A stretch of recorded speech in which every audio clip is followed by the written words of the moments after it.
I just walk in the argument to one-way, why you mad? Girl, why you was sick? I do not want that. Came home to you only, you stuck like glue. If I caught that Hellcat, girl, you get one too. For me and you, I want you, I love you. Can I touch you? I rub, let me love you. Put my dreams to the side only cause I trust you. Girl, I trust you, I love you, won't judge you. What's going on?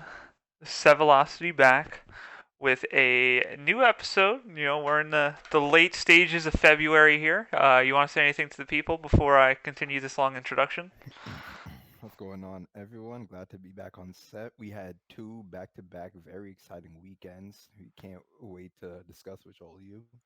Yeah, so we had some Allstar Weekend. Not much football stuff. I do have something to supplement the football time. So I recently purchased some football cards.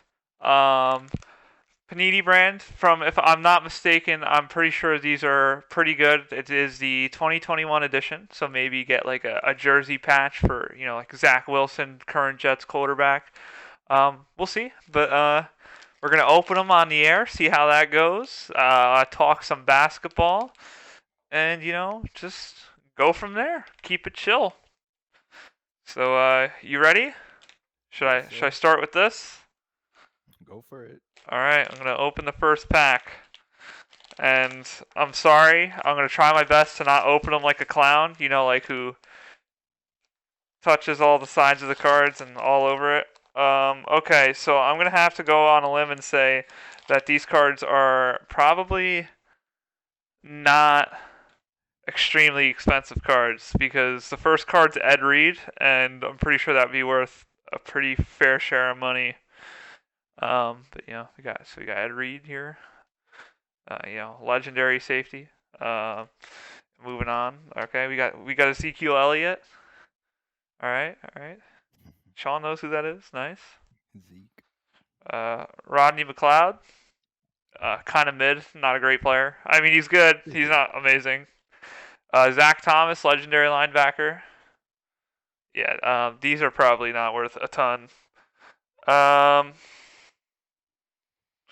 Patrick Queen, LSU. One of my good favorite LSU players. He's on the Ravens now. Denzel Mims, our first Jet. Terrible player. I thought he was really good. He's let me down greatly. Okay. So yeah, I think maybe these will be more for decoration here. We'll see. McCole Hardman, pretty good. Okay. We have AJ Green. Very nice. Austin Hooper. T.Y. Hilton. Okay. Brian Urlacher. Yes, see, like these cards, a lot of these guys are already retired. That's not a good thing, because I'm sure they're worth nothing in the 2021 edition. A.J. Brown. And, we got the best wide receiver in the NFL, Devontae Adams. Probably the best player on the Eagles, Fletcher Cox. Traquan Smith. Oh, we got our first rookie card. Trevor Lawrence. He was the number 1 pick this year. So that's pretty cool. I don't know if that's worth anything, but we'll put that one off to the side. We have a little Tom Brady card that's like not a normal card. A GOAT card. Yeah. We have a secondary card, Charles Woodson, Champ Bailey, and Deion Sanders. We have Deshaun Watson. I don't know if that's good or not. Got some pending allegations. Myles Garrett. Great player. Alvin Kamara. Another Deshaun Watson. The Collegiate Champions edition. Oh, we got the Rams. Aaron Donald, Mika Kaiser, and Jalen Ramsey. Recently Super Bowl winners. Whoa, we got the man himself. Tom? Oh, this one's really cool. Aaron Donald, probably the best defensive player to ever touch this planet. Nice card. All right. Kyler Murray. Oh, we got another Zeke card. This is his half college, half professional. Played for Ohio State. Very nice. Kyler Murray. Daz Newsome, another rookie card from the Tar Heels, North Carolina. Rashad Bateman, another rookie card. So we'll put the rookie cards off to the side. I don't know if those are worth anything. Well, at least in the future. Aziz Olajuwon, another rookie. And Najee Harris, another rookie. We have Damon Hazelton Jr. No, that's not. He's another rookie. Jamar Chase, the GOAT, LSU rookie. Michael Dixon, we got a punter. Good stuff. Good stuff. Jeff Heath, Darren Fells, DeAndre Hopkins, that's pretty good. As I drop the cards on the floor, that's very good for the cards if they're worth anything. We have Raheem Mostert, DeAndre Hopkins, and DJ Moore. Okay, so on to pack number 2. Hopefully not the same exact thing. Fingers crossed. I want to say that these cards aren't going to be worth much in the future. We have Blake Martinez, giant defensive player. Jim Kelly, Alex Smith, Cam Newton, Patriot Cam Newton, Ray Lewis, Levante David, Teddy Bridgewater, Deshaun Watson again, James Conner, Peyton Manning. We got Khalil Mack, Randy Moss, Tyler Boyd, Aaron Jones, Troy Polamalu. Okay. We got Jalen Waddle. We got a rookie card. Really good receiver. Very nice. Could be worth something someday, maybe. Henry Ruggs. That's not good. He's the one who recently got into a car accident at 100 miles an hour, and the other person passed away, and he is currently in prison. Very low value card. Yeah. Luke Kuechly retired early. Ezekiel Elliott for the 50th time. Another Trevor Lawrence card. That's not very promising. Aaron Rodgers. Cooper Kupp. Man, killed it this year in the Super Bowl. Yes, he did. Anthony Schwartz, another rookie card. Penei Sewell, one of the only people to stand up to Aaron Donald. Joseph Asai. Javonte Williams, running back from the Tar Heels. Christian Darrisaw, offensive lineman. Hunter Henry, Alan Lazard, meh. Michael Thomas, who knows? Robert Woods, Super Bowl winner, tore his ACL. Trey Hendrickson, Super Bowl appearance. Jamal Adams. Oh, and literally, lastly, a Henry Ruggs card at the end. So that is it. I am pretty sure that these cards are not going to be worth much. But hey, cool stuff. Cool cards.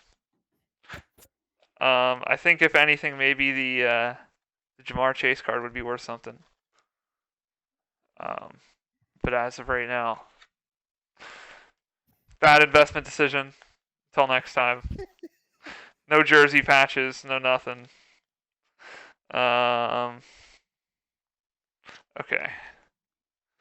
So let's put this away. Okay, put these over here. All right.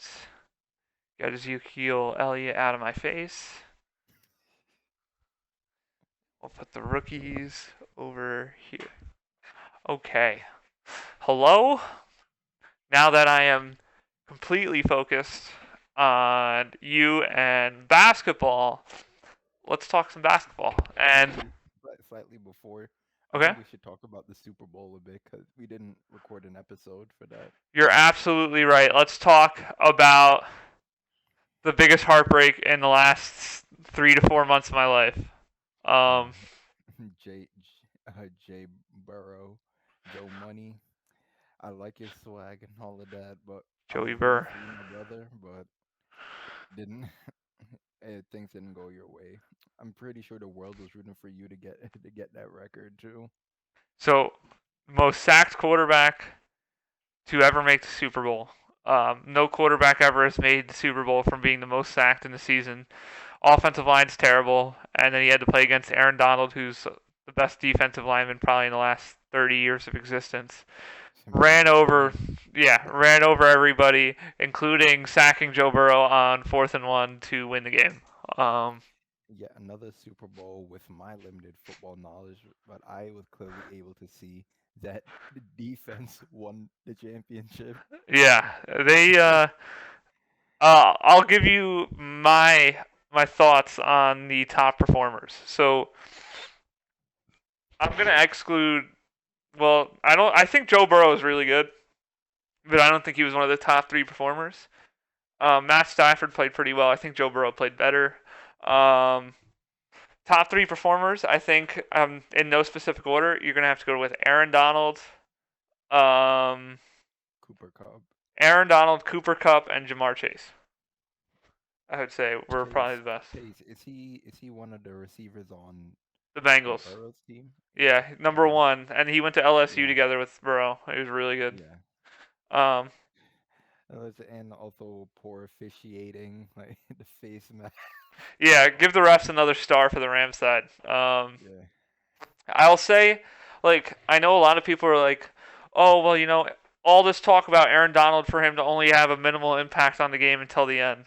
And it's like, I would like to address that real quick and say, pause, watch the film again, and see that Aaron Donald, every single play, is going against at least 2 offensive linemen, usually 3.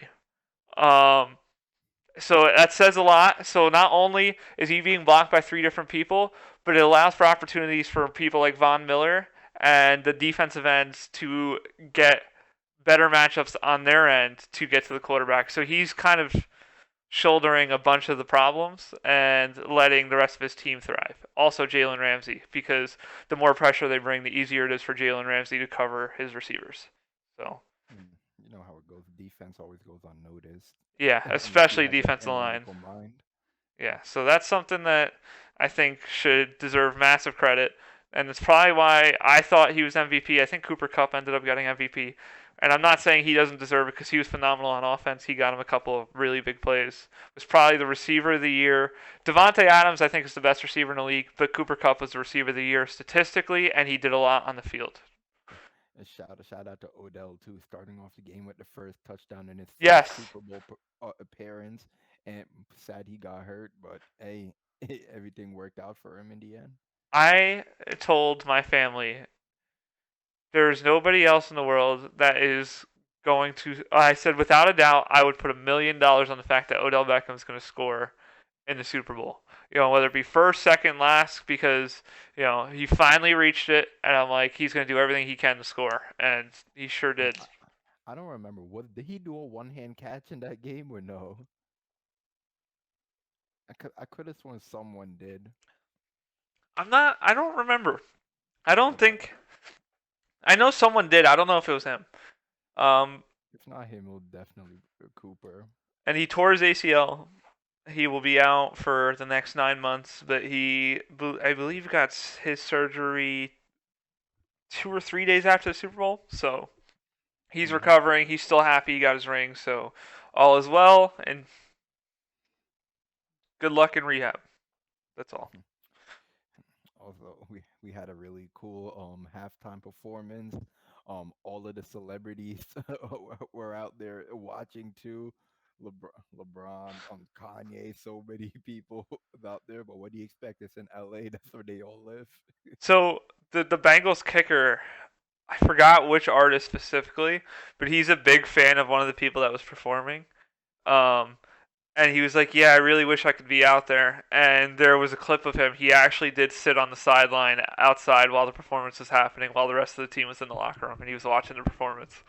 The kicker. So I thought that was great. Yeah, that was a good performance. I would like to say that I liked how simplistic it was. There wasn't any sorry, no disrespect to Katy Perry, but there was no massive dinosaur walking across the fields or anything Was like it that. that? Oh no, it was a lion. Can remember the song "Roar"? So I think it was a lion or tiger or something. Either way, it's just there's Yeah, so much extra stuff usually. Even with like the weekend, there was a lot going on, and it was like yeah. But at so least we did get. unnecessary. But at least we did get a lot of songs out of him, though. It wasn't just like purely like the animation. Yeah, I agree. So Hmm.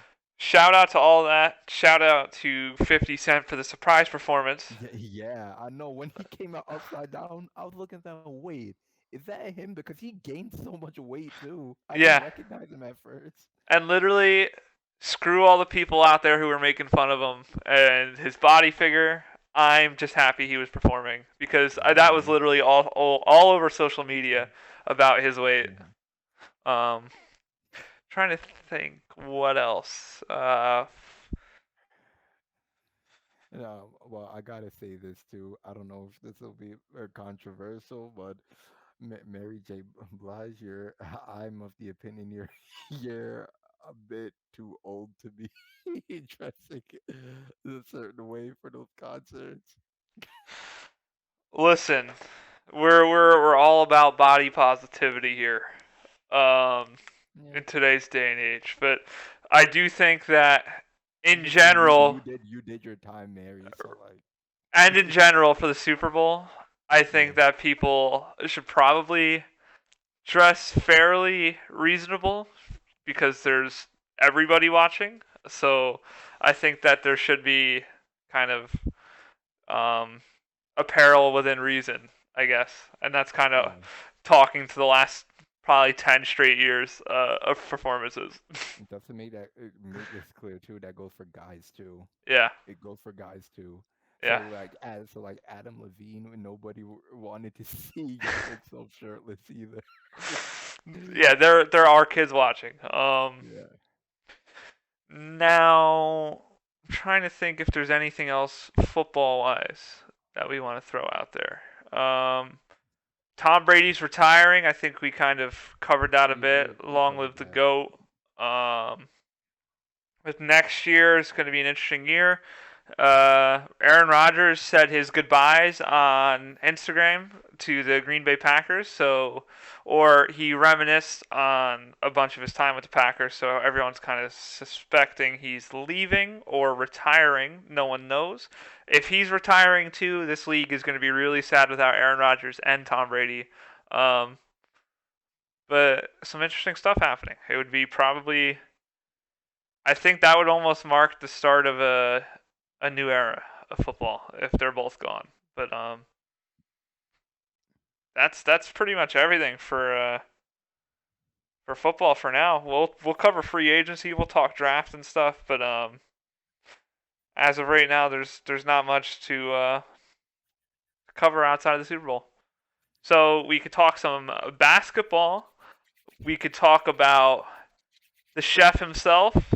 We could talk about uh, my friend James being moved from Brooklyn. We could talk about Benny moving to Brooklyn. Um, Benny and Seth, and a couple first rounders.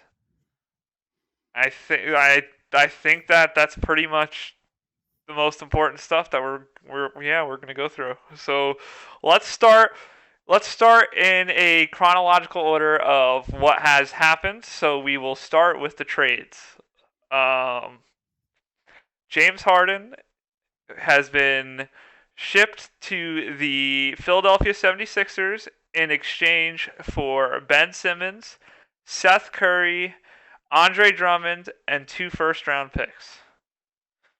Um, as well as the Nets are signing Goran Dragic as well.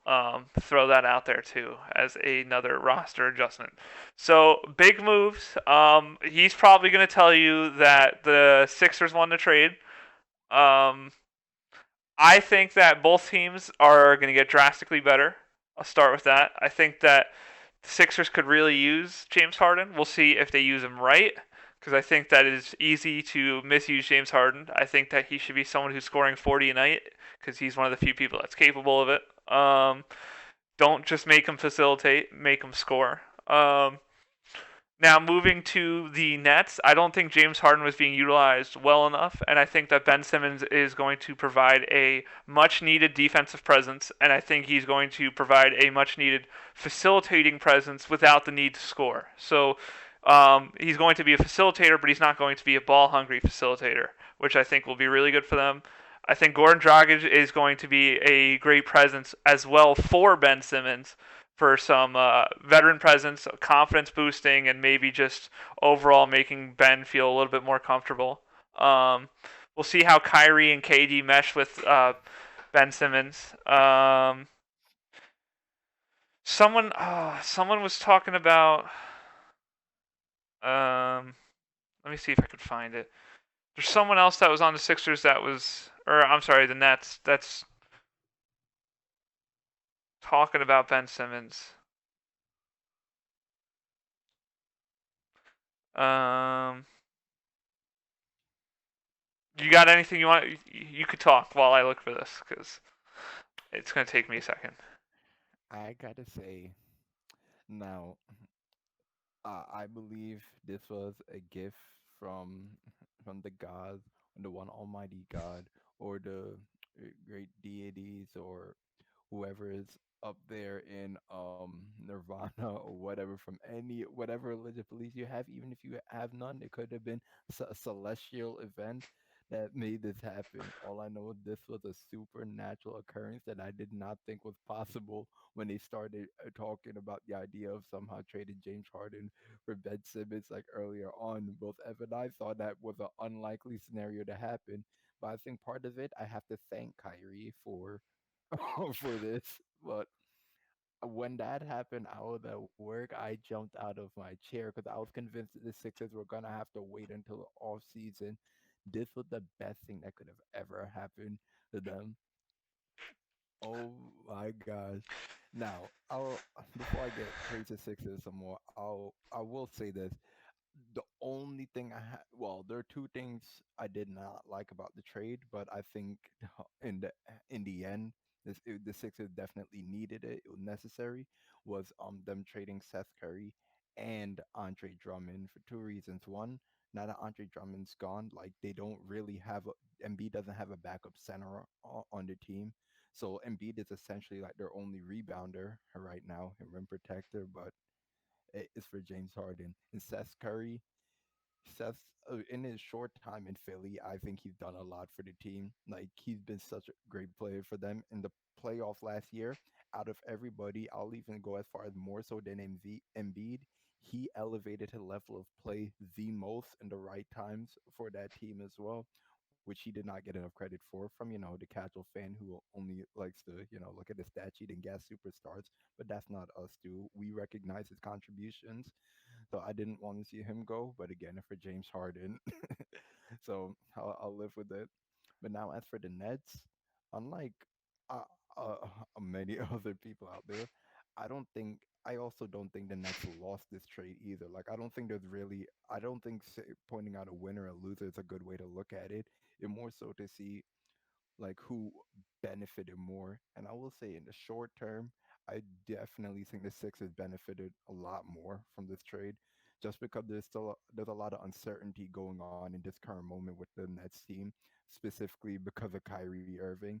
Like I will say, if Kyrie was playing 100% like both home and away games, then I would actually say the Nets they got significantly better because of kind of what you were alluding to, throwing Ben Simmons in there, because you have your two, KD and Kyrie, they just have to focus on scoring. While Harden, of the three of them, had the best playmaking abilities. We've seen him at his best when he's their go-to scoring machine, but then dishes out assists like when the defense is pressing him too much. So, but because he was expected to be the primary facilitator while playing alongside two other scorers like that, it kind of he was never able to really pick up like a consistent rhythm to keep himself like playing at his best out there. Whereas Ben Simmons now, this is a much better situation for him. Like, I think if we had to point out a winner, maybe we could say that if we had to point out individual, maybe Ben Simmons was the one who won the most in this transaction because now he's going to be in a scenario playing alongside two prolific scorers. Like, let's just, oh my God, let's just assume that Kyrie is gonna play like full time for the playoffs. Then he's in an ideal situation where literally him and Kyrie they can take turns bringing the ball up the floor when they're on the court together. Number one, but when they are in those half court sets, all Kyrie has to do is focus on is scoring. Like we seen that when he was in Boston, when he had to also be a facilitator, he's not at his best. We seen him at his best playing alongside LeBron when LeBron was a playmaker. So now Kyrie's playing with a guy who truly is offensively a pure playmaker. So and that'll suit both of them there. And KD's excellent playing off the ball. So and like playing with a prolific perimeter off the ball scorer like KD, that'll make Simmons' game a lot easier and flourish because essentially it would almost be blasphemous for Ben Simmons to be taking like a certain amount of shots on that court with that roster. Because even those two aside, correct me if I'm wrong. Joe Harris is still there, right? Yeah, you have Joe Harris. Even though we saw he folded last year in the playoffs. He was practically useless. But we could also argue that maybe he didn't play so well because he didn't have an elite playmaker to set him up, who Simmons is. So maybe having another spot up shooter like him, and then Seth Curry on the team as well, who Simmons already has like some chemistry with. Essentially, Simmons is spaced out. Is will be spaced out on the floor with a bunch of shooters where there'll be no need for him to be to be a perimeter threat. And like when he doesn't have the ball in his hand, they have a guy who can get down low and like help in the rebounding battle because that's been a Nets weakness. They never really had a true like significant like a big man presence. Even though LaMarcus Aldridge has been playing pretty well and even Griffin decently. But Simmons, 6'10", like right now, I say he's the best rebounder out of the three of them. He's the most athletic. So that'll help. And then of course defensively now, they have a guy who can guard like every position 1 to 5. He's a great on the perimeter, and he can guard the post as well. So I think that this Nets team they benefit from all of Simmons' strength, and I think the team's roster makes up for Simmons' flaws. So I think there's going to be some synergy there for them. That's for the Sixers. Like, don't worry, I'll make this one short because this is really what it's going to come down to. Joel Embiid himself, from what he's seen over the years, he's not really a true like off the ball player. Like if we were to think of like for a big man centers, guys who score off the ball, thinking legends, I would think more guys like, Will Chamberlain and Shaq who you like throw alley oops to down low. That's not necessarily Embiid. He's more like Elijah Wan, or he's a kind of a ball dominant big where you give him the ball in the post and let him create for himself. So, but that in a sense will help Harden. Like they will, I think just giving each other strengths. They won't necessarily directly feed off of each other, but but they will indirectly. I mean, is I can see this scenario because Embiid, let's say right now, 'cause this year, because Harden's out of shape, he's the number one option on the team. When Harden brings the ball up the floor, he sends the ball to Embiid in the post. Embiid, he's going to be attacking the basket, scoring the mid range, his footwork, getting to the free throw line and dominating it down low. There's gonna come a point in time when they're gonna start to double up and help a lot, and when that happens, that's when they rely on Harden with his perimeter play to knock down the threes outside of one. Because if they try and guard him 1 on 1, I mean that's not gonna be a good thing for the other team. But he'll also be capable of breaking down the defense and getting inside. So I think it's gonna be kind of that my turn, your turn, my turn, your turn thing going on with the Sixers. And I think it works because they play like completely opposite games. Versus back on the Nets, KD and Kyrie were also perimeter players like Harden. So, uh, so I think that's the potential success that we can see between the two. So, um, I think when you break it down, the trade as a whole, um, I think I agree with you that Ben Simmons is probably the biggest winner, but I think that there's a lot of reason for that. I feel like one of the biggest problems with him was when he was on the Sixers, he was kind of treated and forced to kind of be the veteran of the team along with Embiid. Um, and I think that kind of just comes naturally when you're supposed to be one of the main two targets on your team. Hmm. Now, with someone who is having trouble with mental health, who basically checked out in Philly and was doing everything possible to leave, I think that going to a place where you're not going to be the veteran of the team and you're not going to be the main focal point, you're probably going to be like the third or fourth option. I think that's going to be something that really grows his potential and evolves him as a player. I think that while Embiid was a great player to have alongside him, Embiid is somebody that cannot give him really any advice from a Yeah, completely different yeah, position. yeah. And also both of them are young. Like Embiid's only like well, maybe 2 years older than Simmons. Yeah. So they So were both kids on the team together. yeah. So you had those two kind of being forced to be put into a veteran leadership, whereas now you're with Kevin Durant and Kyrie Irving, and Ky- Kyrie Like Kyrie's what you're there. saying is, I get what you're saying with the veteran leadership, but let's just say Simmons doesn't really have the ideal veterans to be by his side. Well, so with Kyrie, I don't think he's going to be much help, but that's fine. Kyrie can kind of be a scorer. I think Ben Simmons with Kevin Durant is a really good combo. I'm pretty sure that they're fairly close in real life, and they have a pretty similar build in terms of size. So I think that Kevin Durant can at least show him, a bunch of ideas and moves that he could do or things that he can improve upon for his size outside of shooting Actually, straight up. that well, first of all, that would be the thing he would tell him to improve because there's Yeah. not really much else for him to improve in terms of attacking the basket. Like, if anything, Simmons probably has better pure ball handling ability than KD already. Yeah, I think KD does have better isolation though, and I think Well, that because he has more scoring ability, he's a better yeah, ISO but like threat. I think he can clear his path better than Simmons can too. Like if you're trying to cut to the rim, I think KD's gonna get there But easier than Ben true, Simmons is. true, but consider the position Simmons was in before. People weren't guarding him outside, so Yeah. where's he gonna go?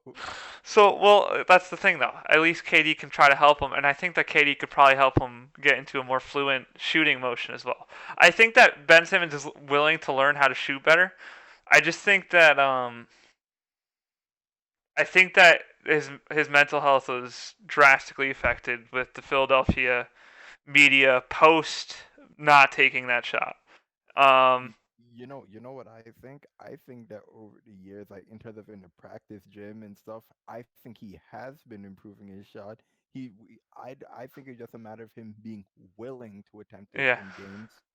And I don't know, like even like cheering for him. I get like it's like oh that's supposed to be a positive thing, but like even when people are cheering every time he takes a shot, it's like I don't know.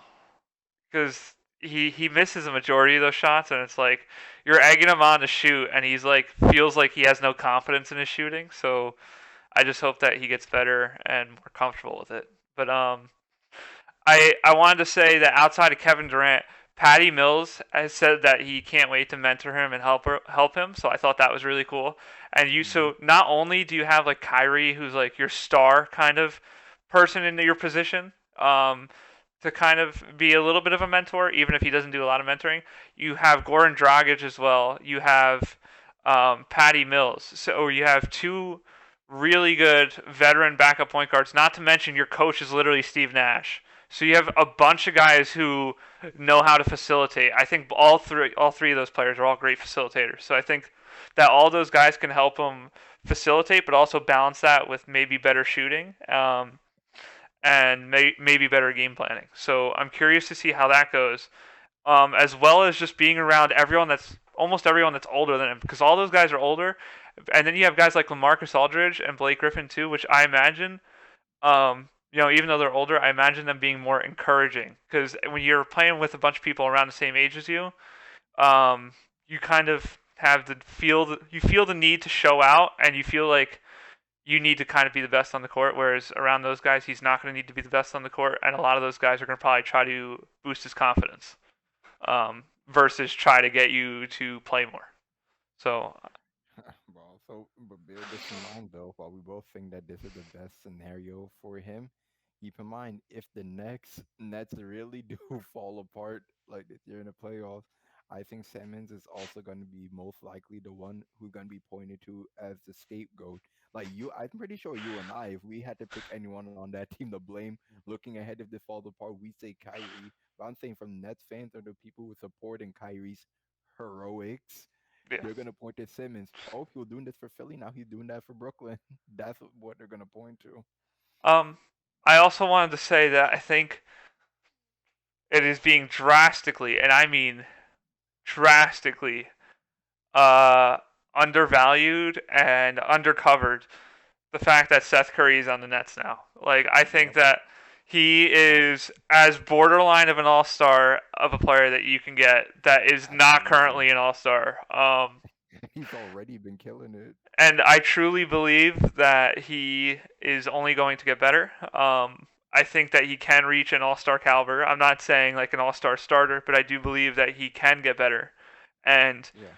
if you have him as your full-time shooting guard and Kyrie ends up being able to play full-time along with Kevin Durant, I mean those three are going to be lethal. Not to mention you have Ben Simmons too coming off the bench maybe or starting depending on how they prefer to do that. I'm gonna predict it. I saw like a proposed lineup on like some page, which I disagreed with it in one spot. Like from going from 1 to 5, I believe they had Kyrie and Seth Curry, um KD, Ben Simmons, and LaMarcus Aldridge. I disagree between the 4 and 3 spot. I think Simmons should be the one playing the small forward and KD at the 4. I only don't agree because kind of out of nowhere and really low key, where no one's talking about it, LaMarcus Aldridge has been kind of killing it. Very No, yeah, quietly. he be the starting center. Oh, you wanted him to start at center. Who was the starting Yeah, center that. before that? No, they've had him starting at center. But the projected lineup, who was the center? No, it was Aldridge. So who No, was the they power no forward? the power forward. They had Simmons at power forward and Kevin Durant Oh. at small forward. I was just saying flip Simmons and Durant. No, Simmons should come off the bench, personally, in my opinion. And I think that he'd be really good off the bench until further notice. He could start Yeah, eventually, but let him come off the bench, get more comfortable with the game, and true. play. Like you put him along. Like if you're depending on how you do it, whether you rotate players one at a time or you do full rotations, I think playing him alongside the likes of like Patty Mills and Blake Griffin to start would be a really good entry point into the team. Give him like 15 to 20 minutes for his first 2 or 3 games with those guys. And then if he really thrives, you could start putting him into the starting lineup or making adjustments where he's at least playing with the starting lineup. Yeah. Um, but he's got so much experience on the team, so many guys to play around and learn from, that it's hard for him to really. I don't know. I think. It's hard for him to stand out. Well, no, I think it should be hard for him to fail, but I can't guarantee that. People have failed with better conditions, so Yeah. I think that there's a lot of people that he could take advice from and really make himself into an all-around great player. I don't know if you tuned into Undisputed recently, but a certain individual, I'm not going to name his name, said that when Harden suits up for Philly, Philly's gonna get worse. Embiid's gonna no longer gonna be MVP candidate. Everything's gonna fall apart for the Sixers. I don't agree, but I don't think that that's impossible. I think I I think that there could be a chance where everything implodes. Like when we all walked in on, oh, Russell Westbrook and James Harden, this could really work. You know, it was a messy pair. Like you know that two people that are always kind of controversial in terms of chemistry with any group of stars, but like combining. But you're like, oh, they played together and things could be electric, and they kind of fell apart. Same with Chris well, Paul and James Harden even. Um, you and I were we were never sold on Westbrook and Harden. yeah, I think that James Harden does struggle to mesh with other stars, and I think that he really But and that's the thing. But that's the thing. You got to consider what stars he's been paired with. I Other understand. perimeter stars. Yeah. But I think at the same time, he does feel more comfortable when he is the leading scorer. And I think that I'm not necessarily calling him selfish because I know that there's like, like the stigma of like, oh, he's selfish. He can't play with anyone, can't play defense and all of that. But like, I fear that there could be a horrific mix and they just don't gel at all. And that's not just because of their positions or anything. It's just more of like sometimes you just don't fit with somebody. You guys play completely different, and it doesn't work out. But I think that Doc Rivers is capable of setting up a really good pick and roll between him, James Harden, and Embiid. Uh, Yeah. I hope to God that's true, or a good pick and pop because Embiid's capable of shooting too. You can literally do Yeah. either or, but And it's then of course just feed Embiid in the post. and I feel like there's no excuse for James Harden to struggle because if Yeah. he could score, he could facilitate, and he has guys to facilitate to in Tobias Harris and Embiid.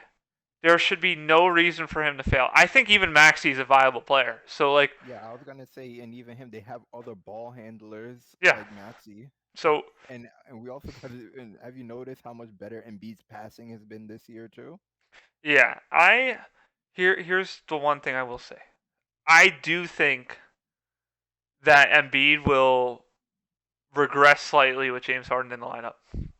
And I'm not saying like I think that it's Are right you now talking is the best. statistically? Well, yeah, probably statistically, but right now is, in my opinion, the best basketball I've ever seen from him. Yeah, Like completely. So yeah. in my eyes, it is very hard for me to see him getting better after the James Harden trade.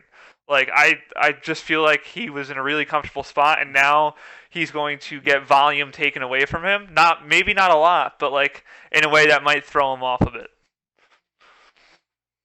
Mm, So I think it'll. Oh, I'm much more optimistic for obvious reasons, but I think it'll be fine. Just solely for the fact that they play like completely opposite positions. Like there won't be like stepping on each other's toes at all. Like Harden has no business interfering with Embiid's big man play, and Embiid has no business interfering with Harden's like guard play. Because if you think about it, a lot of times we've been seeing with the Sixers, we've been seeing Embiid push the ball down the floor and handle it a lot. But but with Harden, Embiid had no business doing that. To be well, honest, and we gotta say too, we gotta factor in. There's got to be a reason that James Harden has always wanted to be a Sixer. Like, there's got to be some sort of. Daryl Morey's the GM. Well, I don't think it's just that though, but I feel like it's more than that. You can't just go to a team just because of the GM because that's not affecting completely your playing experience. I think that there's definitely some sort of relationship that he has outside of basketball with Embiid that is pretty strong that he would want to actually come there and But play with him. but I think what people were alluding to with Daryl Morey because like he's been with well first of all Morey I guess practically spoiled him back in Houston along with Mike D'Antoni but practically spoiled him and allowed him just to like be loose and do his own thing. Yeah, so I guess he feels like he's gonna have that much like of a good relationship with the front office. I mean, it is possible he has a positive relationship with Embiid like off the court as well. I think I think James Harden probably knows that Daryl Morey is going to kind of be what LeBron has for a lot of his GMs, where it's like, LeBron could talk to the GM and be like, hey, I think this guy would be a really good fit to bring in. So I think that James Harden feels like he can have that relationship with Daryl Morey, where it's like, I think bringing this guy in will really help, and he can actually go and bring in that player. Whereas, like, in Brooklyn, it might be, well, we don't think we need that guy, so we're not going to Mhm. sign him. So I think he's going to get kind of a good bit of control of the roster. Um, and be able to kind of build his own team. It's just a matter of I don't know whose team it's going to be 6 months down the Yeah. line. Yeah, no, I agree. Like that's something I ponder too. For this season, it's 100% Embiid. Yeah, easily, easily. Yeah, cause Harden, he's kind of chunky and out of shape. And he's also But new, so when you're new, you're not going yeah, to get that instant uh, established. You're the but star. but but with the way Embiid's elevated his game now, like Embiid at his best versus the Harden we seen at his best. In the past, I would have definitively said Harden was better, but now I'm not so sure. Well, and the way I look at it is like let's compare him to the Lakers. I look at Embiid as Anthony Davis, and I look at James Harden as LeBron. As in, Yeah, okay, you know, star player. AD might end up being the better player, but at the same time, when you're more vocal and you're I don't know, you're a more established veteran, you get more of the attention as the leader, and it's your team. So I could I, see, I I don't. I think Embiid is the more vocal one. To be honest, I don't think Harden's really that vocal on the court. I I think that he's vocal in the sense of that he has a certain standard of what he wants when he's on the court. So if he doesn't like it, he's going to let you know if you're not playing in a certain position correctly. Whereas Yeah, because Embiid, I feel like is the type of guy where you kind of saw it with Simmons, where okay, Simmons screwed up, and Embiid initially was kind of like, oh, it's okay, figure it out, you'll be all right. Whereas I think James Harden would be like, no, you were supposed to be right here. Like, why weren't you here? So like I think Embiid's more of like the Scottie Pippen of the like more yeah, positive attitude, whereas James Harden's gonna be like, no, you were doing this wrong. yeah. I guess I was also thinking of like Embiid, like 'cause we know that from day one, Embiid, Embiid's mouth is a mile away. He's the hype man on the Yeah, team. yeah, he's But I don't know. But I don't feel that way about Harden though. Like maybe he is more likely. No, I even don't think so. 'Cause I remember when when Simmons, after Markel Fultz actually like accidentally headbutt Embiid in the eye and fractured his orbital, came another play when Simmons was going for a rebound and he almost hit Embiid. Embiid was like, "Why the F are you going for that rebound?" Like I don't know. I think Embiid is a more hot-headed one. Embiid does I get think mad. my thing is, I think Harden is just that guy. Like I think in a way he's kind of like more like Kobe. Like he's probably more vocal and stuff like that in practice, but then in game time he's out there trying to get his. And if teammates like messing up, like miss a shot or whatever, or they're in a bad spot, he's not necessarily gonna point them out, but he's just gonna be ready in attack mode for the next play. I don't I know. feel like that's how Harden is. Cause like the way I see him play is like you see him roll his eyes randomly and stuff like when something goes wrong and it's like his Yeah, teammate, or you see him go like this like constantly. So like yeah, that's telling me like I don't know if even when I played basketball, it was like anytime I saw my teammate going like this, it was like I understand clearly I did something wrong. Like and he's rolling his yeah. eyes over there and he's complaining. So like I'm like okay, you know, well, let me try to figure out what I did wrong. But Yeah. that's kind of how I see James Harden. But I guess I don't know because like again, my perspective is also too. A lot of players in the NBA usually defer to the older player. So and James Harden's older. So Yeah. you know, let's say hypothetically, because this would never happen, but hypothetically, I don't know, Ben Simmons becomes the best player on the Nets. I'm still gonna look at Kevin Durant as my team captain. Though he's the Yeah. veteran, so I don't know. I think that James Harden could potentially end up doing that, where he kind of takes Embiid's place as like the team captain. But Yeah. again, he also doesn't talk much really in person. Like it's you Mhm. see him vocal on the court. I don't want to say vocal on the court, but animated on the court, and I don't know what that translates to for his teammates. Yeah. Because So even in Houston, like when him and Chris Paul were together, Chris Paul was clearly the vocal leader on the floor. yeah, as it should be, because Chris Paul Yeah. is great. But Yeah. um, okay, All Star game, because Yeah. First, we could just briefly cover the weekend. Friday, the celebrity game. Honestly, wasn't interesting at all. But what they did with the Rising Stars challenge, that was pretty interesting. That little tournament that they did, like breaking it up. I think there was the Giannis five. brothers, and then you had the Cavs, right? Are you No, no, talking? no. That was for the skills challenge Oh, okay. of on Saturday. No, but you know how they normally have the Rising Stars game of like the rookies and Oh sophomores. yeah, they did It's four four, teams. yeah, Yeah. four different teams in a tournament style, and similarly to what they did with the All Star game now with that format, is how they had. I think they had to reach a target score. You know when, just like when we're playing pickup, like you Yeah. remember our gym class battles when you're trying to get to that score, it's like you forget that like even though this is supposed to be for fun, like you're like, no, I'm Yeah. trying to win this. Like Kate we got to see some of that. Kate Cunningham killed it, the number one pick. He was probably the best player on the court. Um, Yeah, for sure. Saturday you had the skills challenge. You had the Antetokounmpo brothers. You had the Cavs. I forgot the other Yeah, teams because I the didn't get two to see it rooks. live. The rooks. They call Oh, themselves the rooks. the Rooks. Yeah, I all I know is the Cavs won, and yeah, um, they kind of Darius Garland kind of carried. Um, yeah. First of all, yeah, hitting how many of those 5-point shots did he hit? yeah, he's so good. He's so underrated. Yeah, Um, he's a great passer too. yeah, so I think he's going to be great. Like, I mean, the Cavs are already doing great this year, but like when Colin Sexton's back too, that team's going to be phenomenal.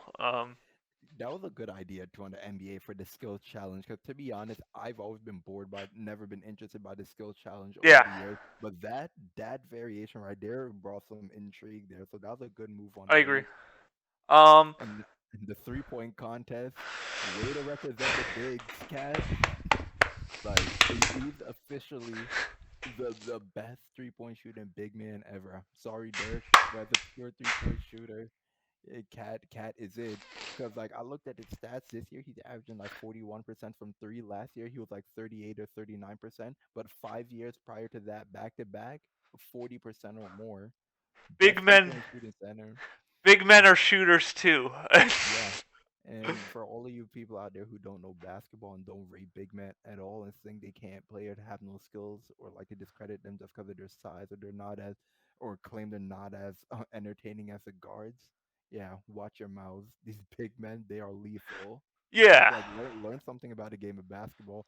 And in case everyone doesn't know, my guy Ev here, he's a big man himself. Me, if I were on any basketball team, I would definitely be a guard. But I always had appreciation for the big man game, and I get so frustrated hearing them and get disrespected.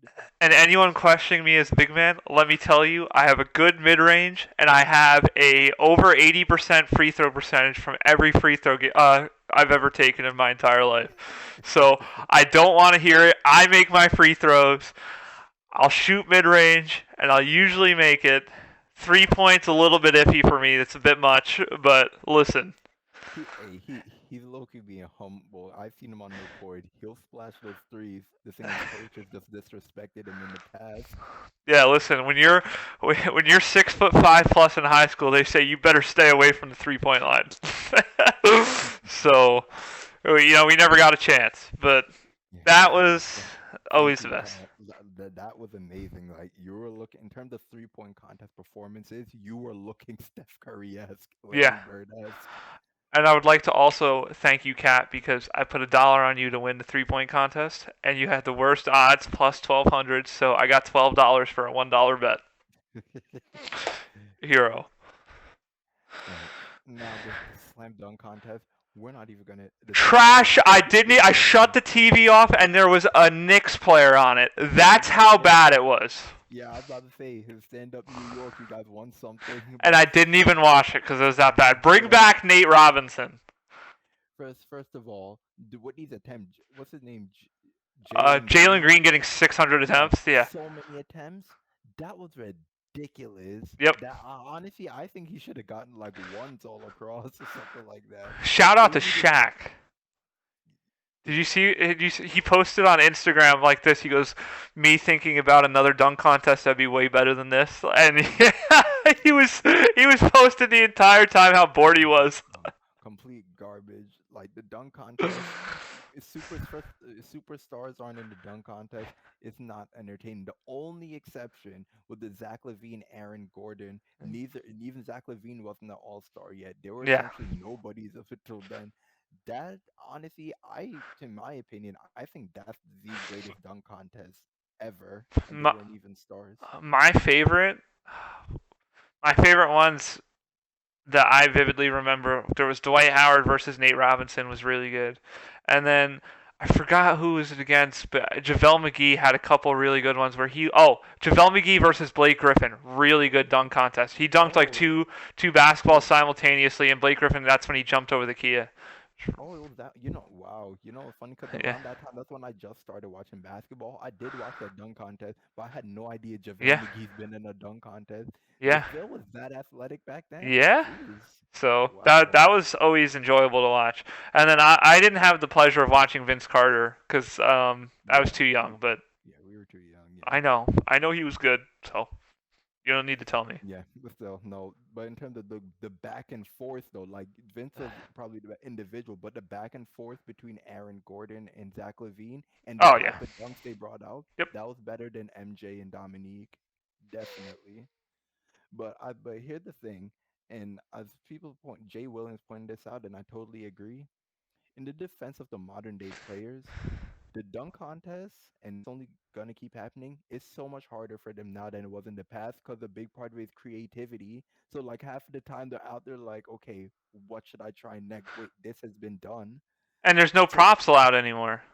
yeah, and like obviously the limitations onto whoa, I did not know that actually. But there's also limitations on like, what's humanly possible to Well, do. like you remember, I forgot who it was, but remember one person had like a whole chorus come out for one of their dunk contests. You had Blake Griffin jump over a Kia. Now you don't see that anymore. I know they cut away almost all the props. You're allowed to have very little things, but all the props are like taken away, and I thought that was a really good part of it. Yeah, and now that makes it again, it makes it even harder for that creativity aspect. So maybe that part of why stars don't want to do it, but Because it's we gonna see the be same dunks every year. yeah, because at the same time, like even like the historic Jordan dunk when Jordan first did it, it was epic. But now so many guys have done it, like we don't Yeah. care anymore. So bring back props. Maybe what I think they should do is put like a $1 million incentive down on the dunk contest, but instead of not even making it a bonus, but make it where the winner gets to donate the $1 million to the charity of their choice. I I've heard an even better idea from Stephen A. Smith himself on his rant on the dunk contest on First Take. He said that since, especially number one, stars getting the superstars to do it would be the best thing to get viewership, but they made it clear they don't want to do it Yeah, at LeBron James.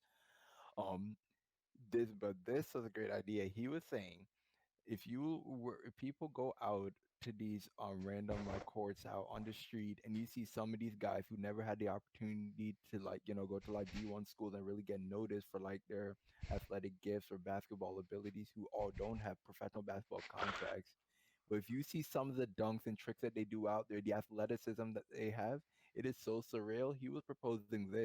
Not sure how the league will organize it, but essentially, from the beginning of the season or maybe in the off season, have like a nationwide in different cities, like dunk contests and like have, and then from there, you just narrow it down until like the final five leading up to All-Star Weekend and have the NBA players judge them, the top five dunkers in the world, who are just random people off the street. I got an idea. Yep. So I forgot. I did hear that idea. I think that's a great idea. I think you're better off bringing people off the street than bench players because a lot of the NBA fans don't want to see bench players do a dunk contest. Whereas if you bring in people who are not currently in the NBA, you're going to be intrigued and you're eventually going to pick someone to root for, and it might be just more intriguing in general. I think that the best way to do that would be that you have you could probably go to a few like different areas and just search, but I feel like you're better off having like a video be sent in, and so everyone sends in a video, and they watch every clip, and they're like, okay, I think that these 50 are the best ones, and then you narrow it down to maybe 20, and then they do kind of like a dunk contest that's on the side that doesn't get televised, and maybe the four best ones make it to the dunk contest for the All-Star game. Yep. I think that'd be a really cool thing to do. Because And even and like have the high mhm, school dunk contest is more entertaining. Like they do like the McDonald's high school dunk contest. yeah. That's more entertaining than the NBA dunk contest. Yeah, and the key part to it that Stephen A brought up is have the NBA players be the ones to judge it too, and just have them picking their favorites to win. Because if we see the NBA superstars doing that, that's gonna draw peak our interest more as Yeah, well. you put on like a LeBron, KD. I don't know, like Damian Lillard. You have everyone judge it, like 3 or 4 judges. Speaking of which, all-star topic that needs to be covered. That was absolutely hilarious. Was the draft between Kevin Durant and LeBron. Did you watch it? Yeah, I did. The funny part, LeBron was trying so hard to force KD to draft James Harden. My favorite was when LeBron was like, "Is James even healthy?" And Charles Barkley was like, "He was just traded. He's healthy now." Oh yeah, he said he's rubbing the icy hot on. He's right though. The second someone gets traded, yeah, I'm healthy. I'm good. I'm good to go. So I thought that was Yeah, great. I thought that was, and then I love that Kenny bailed out. Kevin Durant was like, "Yeah, you might need some size," and he's like, "Yeah, definitely gonna need some size. We're gonna go yeah. with Rudy Gobert here." LeBron covering his face with the Yeah, pillow. that was by far the funniest draft, and I thought that was great. I thought this year was really funny. The year before, every pick I was watching with Giannis, I was saying this must be a joke because there's no way he should be picking these players. But absolutely great. And now on to the main event. Thank you NBA for this new format. Thank you also LeBron for like incentivizing like telling the players let's kick it up a notch, especially in the fourth quarter to really put on the show. That We've final had 5 minutes was amazing. it's been like that for the past 5 years and it keeps getting better. Like honestly, I think this one I'll say was the second best one to the first. Okay. Yeah, but yeah, I mean, what really made this one super box office will say definitely Steph Curry, but the first one I think was more spread out overall great. But all of them have been great. Team LeBron 5-0. I think that surprisingly, I obviously Steph was the main event, but I thought that this was probably one of the best All Star games where almost every player had like a moment where it was like, this is why he's here, basically. Like, Yeah, even Rudy Gobert, yeah, the 360 dunk, yeah. And like, I thought Giannis had a bunch of really good plays where he kind of showed out. hold on, you know what my favorite Giannis play to be honest? What? I don't know if you saw. I think it was Embiid. He might have blocked. First, he was running in to try and block it from behind. I think Embiid pump fake, and then Giannis, his back was turned. He just stretched his arm back and slammed in the basket. I was like, I was like, okay, Mister Fantastic. Like I swear his arm stretched. I love Giannis, and I like that he always goes hard in the All Star game. He's always fun to watch. But And then there's also I think this was special too. Did you see that 4-on-2 break that Giannis and LeBron alone stopped? yeah, yeah. Like, Those are the only two players in the NBA I think that collectively would have been able to do that, like as a duo. only only other person would be AD if he was, being Yeah, AD. yeah. I thought Jokic had a few really good moments. It's funny. He said that he doesn't know what to do in the All Star game half the time. I don't blame him. It's like kind of like Yeah, a, he's but not really a flashy player outside of his passing. I want to give Giannis credit. There was a moment, and I'm sure you probably remember this too, where there was really good ball movement, and the ball got to him, and he had a wide open three, and he was really ready to go take it, and he was halfway Yeah, pumped, and he was like, "I'm giving it to Steph wide open in the corner." yeah. He was just like, you know what, Steph is hot. Nah, let's Yeah, feed this guy. and he's Yeah, wide open. and oh my God, thank you, Steph, for that performance. Like, woo. I bet $1 on him to be the leading scorer, and he did it handsomely. And I also placed a $2 bet for um, Trey Young and two other players to finish under a certain amount of points. And Trey Young needed to get under 17 and a half, and I think he had 17, and I won. Yeah. Luca was really quiet in that game. Yeah, because he also didn't Oh, but start. with Steph, I got a huge problem with you though. You know you dropped 50. You, I think you can support me on this. There was absolutely no reason at all why he shouldn't have broken that record in the fourth quarter. Like literally, I understand all of those threes he took. Like I even said in the fourth, all right, he's probably getting a bit tired. Like maybe his arms or the shoulder is getting tired. But I was just like, All right, Steph, enough with the threes. What's it called? You see how the floor spaced out? Go and put up your floaters. Like you made two of them earlier. Put up your floaters. Go for the record. Like, I was rooting for him to go for that record. He But kept putting he up a always bunch of threw threes. threes. Yeah. Yeah, but that was incredible. Up until the fourth quarter, though, he scored 45 points straight of just threes. Like, that's incredible, man. Like, good for you, Steph. That was a legendary performance. That was a good All-Star game. Good Oh, weekend. but another guy we gotta call out, John Morant. That was the dunk contest. John Morant should be in the dunk contest. Yeah, he said the rim is too low for him. You know what they should do? They should just do a dunk contest with everyone from John Morant's draft class. Yeah. Oh, a friend of mine actually brought a good idea, for the Saturday night. He said this was before it actually happened, so we didn't get to see the skills format initially.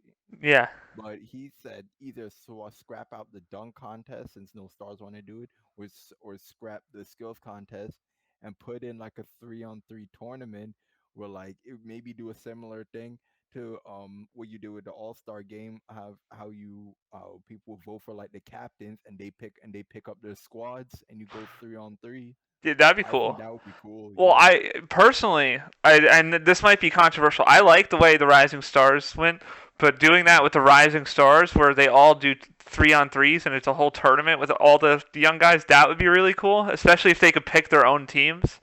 Yeah. Um, I think that would be cool, and I think if you did celebrity 3-on-3s and that was a tournament, that would be where the celebrities can pick their own team. So you might have like, I don't know, Jack Harlow with, Or Quavo. yeah, there you go, Quavo.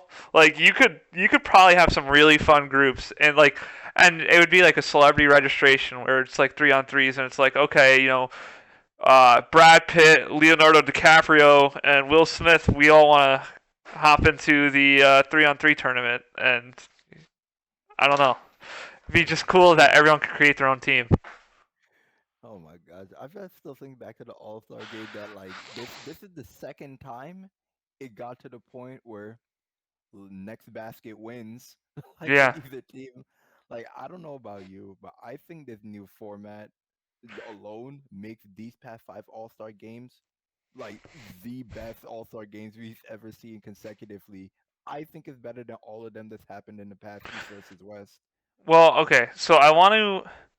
I guess if I give credit to the NBA with my family, I should give credit, live recording. I think out of every sport, a lot of the All Star events can be dull, and I think that the All Star game. I think if you rewind the clock like 7 or 8 years ago, it was basically I'm not watching anything this All Star weekend except for the dunk contest, and now it is the complete opposite. We're watching everything but the dunk contest. Um, Yeah. I think that the NBA has done a really good job of sitting down, at a table and being like, what can we do to make the All Star weekend really entertaining? It's supposed to be celebrating the best of the best. What can we do to elevate that and make it more entertaining for the fans? And I think they went through every scenario and they're like, okay, well, how about we make 4 teams for the Rising Stars? Thought that was a brilliant move. Um, yeah, 3-point contest. I think even, oh, why don't we throw a big man in there? I think that's a great idea. I thought, and I don't know if that was Cat's idea or if that was the NBA's idea, but I thought that was a really good idea. It added another element to the 3-point contest. The All Star game, winning quarters and making a score limit, where you have to hit a certain score limit instead of adding time where it's just clock runs down and it could be a blowout. I think that's a really good idea. I think everything they did was great. Well, hold on, but I think we kind of forget because it's so many years out now. The first time they did the whole team captains format when LeBron and Steph were the two captains, it was the regular like 4 quarters thing, but just the two captains. But that alone, so remember that game, it ended. Team LeBron ended up winning by like 2 points because KD and LeBron ended up doubling up Steph in the fourth quarter. But I remember in the halftime, no, at the beginning of the game and in halftime, LeBron told all of the guys like Team Steph and Team LeBron, all right, we obviously like we're chilling in the first half, but in the second half, let's step on this some more and like really give the fans like a show to watch. Like obviously that worked then, but if they kept doing it just like that with the 4 quarters, eventually it would have probably ended up getting a bit boring again. But that was a good start, a catalyst. Unfortunately for the new format where they take away the shot clock, we know what really made that happen. It was Kobe's death. Because Hmm. remember, because that was the first year that they did it, in honor of Kobe. I think it was they did it like this. At the end of the third quarter, um, whatever team is leading, add add 8 points to it. No, it was add either 8 or 24 points. I think it was 24. Add 24 points to it, and then that's the target score that the teams have to reach. So I think that's what I don't think they were doing the whole winning by quarters thing quite yet. Yeah. I think that came in the third year. But yeah, but those two ideas, target score, rest in peace Kobe, and and then the team captain's ideas, those are the two things that really made the All-Star Yeah, game And like epic again. there was a point where I was like, "That's stupid. It should be just East and West because it should be just separated by conference." But now looking back on it, I like the idea that Giannis can guard Chris Middleton in the middle of an All Star game. Like I thought that was a cool dynamic. I think that it's Well, we also know why it was done in the first place. Cause I think what was the first? Oh, it was 2018. Yeah, that was the first one with this format. Remember, it was still super lopsided because LeBron was still on the Cavs right. between the East and West. That's why it happened. But either way, it's more entertaining that way. Yep. I got nothing else for you, Chief. You got anything?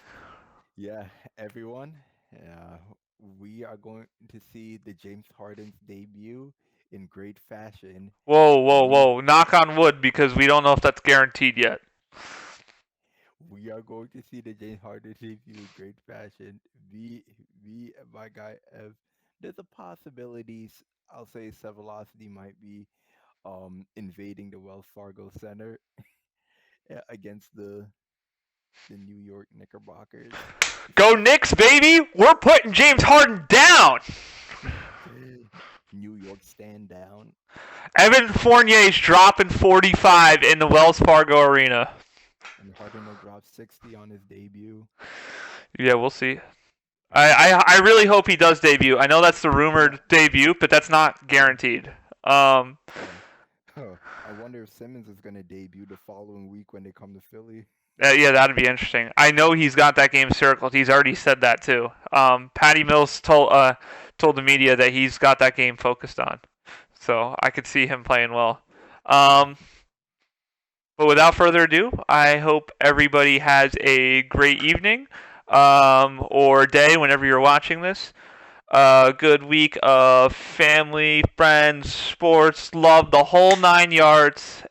Anything you got going on, hopefully it goes well. And that is a wrap for us. Would you like to say any final statements? To usual, everyone like, comment, subscribe. We want to keep getting more viewers and we want some more engagement. Exactly. By the way, quick fantasy check: 15-2, 15-game win, or I'm sorry, 14-game win streak. Started 1-2. We are 15-2. So. Yeah, I started checking mine. Well, that's what happens when you're unstoppable. So, have a great evening, and we will see you all next week. To me and you, I want you, I love you.